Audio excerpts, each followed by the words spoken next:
বরিশাল শহরের ঐতিহ্যবাহী জেলখাল দিনের পর দিন দখল দূষণে ভরাট হচ্ছে প্রশাসনের চোখের সামনেই।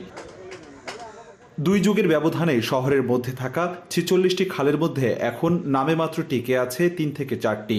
শুধু খাল নয়, পুকুর জলাশয়ও দখল দূষণে হারিয়েছে নিজস্বতা। খালের 2 পাশ ভরাট করা হচ্ছে, জলাশয়গুলিকে ভরাট করতে হবে, এবং আমরা খুব উদ্বিগ্ন।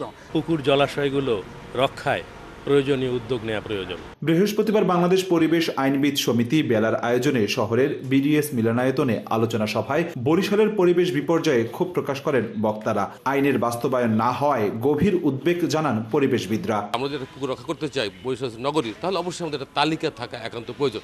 এটা বারবার আমরা তাদেরকে বলা সত্ত্বেও এখন পর্যন্ত আসলে আমরা এখন পর্যন্ত সে ধরনের কোনো তালিকা আমরা সিটি কর্পোরেশন থেকে পাইনি। পরিবেশ রক্ষায় সবাইকে সচেতন হবার আহ্বান জানায় মাঠ প্রশাসনের শীর্ষ কর্মকর্তারা। খালগুলা যদি আমরা নিজের দায়িত্বে একটু পরিষ্কার, ময়লা টয়লাগুলো খালে না ফেলে ডাস্টবিনে ফেলি, তাহলে ধরে অবস্থা এত খারাপ হবে না।